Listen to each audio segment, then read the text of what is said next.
सौम्या और सुनैना। सुरेखा ने चुन चुन कर अपने बेटों के लिए नगीने पसंद किए थे। दोनों बहुएं रंग रूप में ऐसी कि जो देखिए देखता ही रह जाए, लेकिन गुणों के मामले में सुरेखा की किस्मत ने उसे धोखा दे दिया। सौम्या और सुनैना दोनों ही एक से बढ़कर एक थी। कामचोर तो थी ही, ऊपर से एक नंबर की लड़ाकू भी थी। यानी कि एक तो करेला, वो भी नीम चढ़ा। रोज सुबह उठते ही उन दोनों की महाभारत शुरू हो जाती, जिसे सुन सुनकर सुरेखा तंग आ चुकी थी। सुनैना, सुबह के 7 बज रहे हैं, अभी तक तुमने चाय नाश्ता नहीं बनाया। बच्चों के स्कूल जाने का समय हो रहा है। भाभी, आपके बच्चे हैं तो आपको जल्दी उठकर उनका चाय नाश्ता बनाना चाहिए ना। मुझ पर ऑर्डर क्यों चला रही हो आप? कभी आप भी समय से उठ जाया करो। अच्छा, तो ये बात है। ठीक है, फिर मैं खुद ही बना लेती हूँ, लेकिन याद रखना फिर तुम नाश्ते को हाथ भी मत लगाना, क्योंकि अगर मैं बनाऊंगी तो सिर्फ अपने बच्चों के लिए ही बनाऊंगी। ओह, ये देखो, बच्चे इनके सुबह स्कूल जाए और ये रत जगह हमसे कराने पर तुली हुई है। मतलब घर में देवरानी ना हुई, नौकरानी हो गई। अच्छा, अब अगर तुमने मेरे तेरे वाली बात कर ही दी है ना, तो मैं भी बता देती हूँ कि मेरे पति की कमाई से ही घर में राशन आता है। तब तो मुझे अकेले ही खाना चाहिए, है ना? क्योंकि तुम्हारे पति की मुट्ठी भर कमाई से तो ये घर चल नहीं से रहा। भाभी, ये पैसों का ताना मारकर आपने अच्छा नहीं किया। अगर जेठ जी ज्यादा कमाते हैं तो ठीक है ना, घर के ज्यादातर काम भी तो मैं और मेरे पति ही मिलकर निपटाते हैं। बिल भरना हो, राशन लाना हो या बाजार से भाजी तरकारी लानी हो, यहाँ तक कि आपके बच्चों को स्कूल से लेने भी मैं ही जाती हूँ। भाभी, जितना काम तुम करती हो ना मुंह टेढ़ा करके, उतना काम तो मैं कोई नौकरानी रख कर धौंस से करा सकती हूँ। और पैसों की तो मुझे वैसे भी कोई कमी है नहीं। तो ठीक है, आज के बाद किसी भी काम में मदद के लिए मुझे तो आप बुलाना ही मत। पैसे खर्च करो और रख लो एक नौकरानी। मैं भी तो देखूं आपकी बातों में कितना दम है। सुबह सुबह हुई नोक झोंक के बाद दिन भर दोनों देवरानी जेठानी मुंह टेढ़ा किए घूमती रही। तुम दोनों यूं ही लड़ती रहोगी तो खाना कौन बनाएगा? चलो जाओ, दोनों मिलकर रात का खाना तैयार करो। माफ करना माँ जी, लेकिन अब इस सुनैना को मैं अपने हाथ से पकाकर नहीं खिला सकती। आपने देखा नहीं, सुबह सुबह कैसे कैंची की तरह जुबान लड़ा रही थी मुझसे। अरे जानती तो मैं भी हूँ बड़ी बहू कि तू कितनी सीधी सादी है। अब ज्यादा बातें ना बनाओ, लग जा काम पर। तुम दोनों का तो ये रोज का काम है, ऐसे तो घर में सब भूखे ही मर जाएंगे। आज तो माँ जी ने मुझे रसोई में भेज दिया, लेकिन मैंने भी अब सोच लिया है, घर मेरे पैसों से चलता है तो धौंस भी मेरी ही चलेगी। इस सुनैना की तो अकल ठिकाने लगा कर ही रहूंगी मैं। अगले ही दिन जेठानी सौम्या एक नौकरानी को लेकर घर आती है। अच्छे से सब काम समझ ले कमला, और आज से ही काम पर लग जा। अरे बहू, यह किसे पकड़ कर लाई है तू? इस घर में काम के लिए बहुत टर टर करते हैं ना लोग, इसलिए मैंने पैसा खर्च करके अपने लिए नौकरानी रख ली है। वैसे भी नौकरानी रख पाना सबके बस का थोड़ी ना होता है। हाँ, काम वाली तो तू ले आई है, बस अब यह टिक जाए, क्योंकि तुम दोनों की चिक चिक में तो कई बार मेरा ही घर छोड़कर भाग जाने का मन कर जाता है। फिर याद आता है कि सुरेखा, ये तो तेरा ही घर है, भाग कर जाएगी कहाँ? लेकिन काम वाली किसी की सगी थोड़ी ना है, आज तेरा घर तो कल उसका। गलत फहमी हो रही है आपको माँ जी, आप बस देखती जाओ। कमला मेरा काम छोड़कर कहीं नहीं जाने वाली। अगले दिन कमला झाड़ू लगा रही थी तो सुनैना देखती है कि कमला ने बस सौम्या के कमरे में झाड़ू लगाई और फिर वहाँ से चलती बनी। ये क्या कर रही है कमला तू? बाकी की जगह पर झाड़ू कौन लगाएगा? सुनैना की बात सुनकर कमला मुंह टेढ़ा करके उसकी बात अनसुनी करके वहाँ से निकल जाती है। थोड़ी देर के बाद, जी बोलिए मेम साहब, नाश्ते में क्या बनाने का है? तू एक काम कर, आज आलू के पराठे बना ले, बहुत दिन से खाए भी नहीं है। हाँ, और ना थोड़ी हरी चटनी भी बना लेना। माँ जी को आलू के पराठे चटनी के साथ ही अच्छे लगते हैं। आप इतना खुश काहे को हो रही है? मैं अपनी मेम साहब के लिए नाश्ता बनाएगी, सबका ठेका थोड़ी ना उठा के रखा है मैंने। ये तो कैसी बात कर रही है मेरे साथ? नौकरानी है, अपनी हद में रह। यहाँ काम करने के लिए रखा है ना तुझे, या जुबान चलाने के लिए रखा है? सुनैना की बात सुनकर कमला रोने का नाटक करती हुई सौम्या के पास पहुँच जाती है। मेम साहब, मैं इस तरह से काम नहीं कर पाएगी। आपकी देवरानी मेरे से नाश्ता बनाने को बोली तो मैंने बोला कि पहले बड़ी मेम साहब का नाश्ता बना देती हूँ। बस इसी बात पर मेरे को कितना भला बुरा बोलने लगी।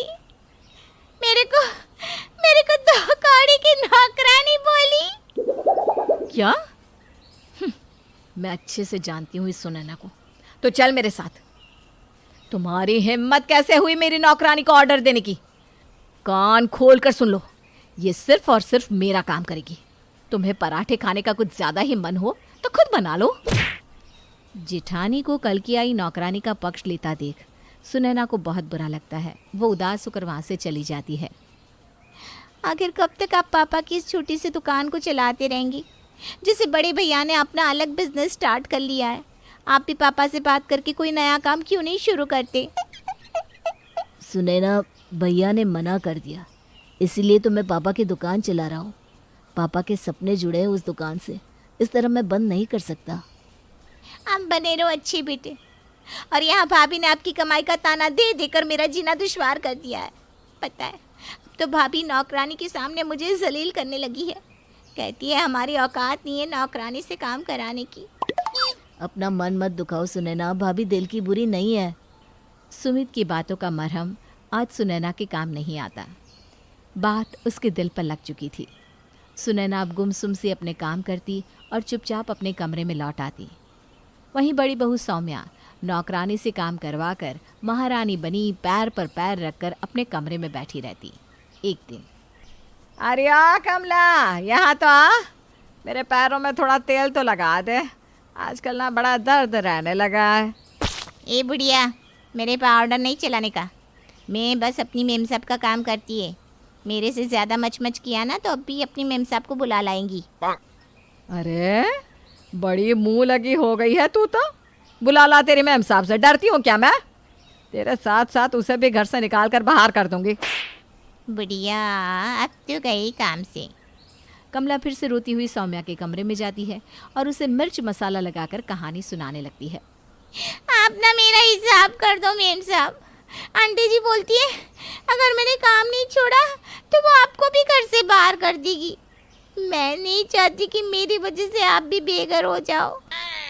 क्या? माँ जी ने ऐसा कहा? जरूर इस सुनैना ने माँ के कान भरे होंगे। छोटा मुंह बड़ी बात मेम साहब। छोटी मेम साहब सबके कान भरती है। अभी 3 दिन पहले मैंने सुना था वो छोटे भैया को ना अलग होने के लिए उकसा आ रही थी। अच्छा है ना, तो हो जाए अलग। 2 दिन में आटे दाल का भाव पता लग जाएगा। इससे तो मैं बताती हूँ। नौकरानी की बात सुनकर सौम्या गुस्से में पैर पटकती हुई सुनैना को आवाज लगाने लगती है। सुनैना, तुम्हें अलग होना है ना तो हो जाओ, किसने रोका है? 2 दिन में आटे दाल का भाव पता चल जाएगा। जेब में नहीं दाने, अम्मा चली भुनाने। सुमित के कान तो तुम भरती हो, अब माँ जी के कान भी भरने लगी। सच बताओ, तुमने माँ जी को कहा था ना कि वो कमला को घर से बाहर निकाल दे? अरे बड़ी बहू, सुनैना ने मुझसे कुछ नहीं कहा। वो तो तेरी सिर चढ़ी नौकरानी कमला ही मुझसे बदतमीजी कर रही थी। एक तो मुंह चोरी करती है, ऊपर से चुगलखोर कहीं की। मिर्च मसाला लगाकर बात भी इधर से उधर कर रही है। अब तू चुपचाप इसे यहाँ से चलता कर, नहीं तो इसे तो मैं धक्के मार कर बाहर करूँगी। सुनैना की बातों में आकर आप अपनी बड़ी बहू के साथ इस तरह बात करिए। माँ जी भूलिए मत, इस घर का खर्चा मेरे पति के पैसों से ही चलता है। अगर कमला घर से बाहर जाएगी तो उसके साथ मैं भी जाऊंगी। फिर आप सोच लीजिए कि घर का खर्च कैसे चलेगा, क्योंकि देवर जी के बस का तो है नहीं घर चलाना। बस भाभी बस, आज आपने हद पार कर दी है। ये देखो, जब आपकी कमला माँ जी के साथ बदतमीजी कर रही थी ना, तो मैंने इसका वीडियो रिकॉर्ड कर लिया था। मैं जानती थी कि अब ये जाकर आपके कान भरेगी और फिर आप इसकी बातों में आकर हमसे लड़ने के लिए आएंगी। हमारे बीच में लाख तू मैं होती रही हो, लेकिन मैंने मन से कभी आपके लिए बुरा नहीं सोचा। यह हम दोनों के बीच की बात थी भाभी। इसके बीच एक नौकरानी को लाकर आपने अच्छा नहीं किया। छोटी बहू बिल्कुल ठीक कह रही है सौम्या। अरे जहाँ 2 बर्तन है वो खटकते भी है, लेकिन कभी अपने घर की कमजोरी किसी बाहर वाले के सामने जाहिर नहीं करनी चाहिए, वरना वो इस कमला की तरह हमारी कमजोरी का फायदा उठाते हैं। सुनैना सौम्या को कमला का वीडियो दिखाती है, जिसमें वो सुरेखा के साथ बदतमीजी कर रही थी और उन्हें धमका रही थी। अगर सुरेश तेरा पति है तो भूल मत, वो मेरा बेटा भी है और घर का खर्च चलाना उसका फर्ज है, कोई एहसान नहीं कर रहा वो। फिर भी अगर तुम चाहो तो अपनी कमला के साथ घर छोड़कर जा सकते हो, क्योंकि आज के बाद मुझे इस घर में ना तो नौकरानी दिखाई पड़नी चाहिए और ना ही कम कमाने के ताने सुनाई देने चाहिए। मुझे माफ़ कर दीजिए माँ जी, आज के बाद मैं सुनैना को अपनी छोटी बहन समझूंगी और हम हमेशा मिलजुल कर काम करेंगे। और मेम साहब मैं अरे बड़ी ढीठ है तू, मेरी माँ जी के साथ बदतमीजी करती है। ठहर जा, तुझे तो मैं अभी ठीक करती हूँ। सौम्या की बात सुनकर नौकरानी कमला दुम दबाकर वहां से भाग खड़ी होती है।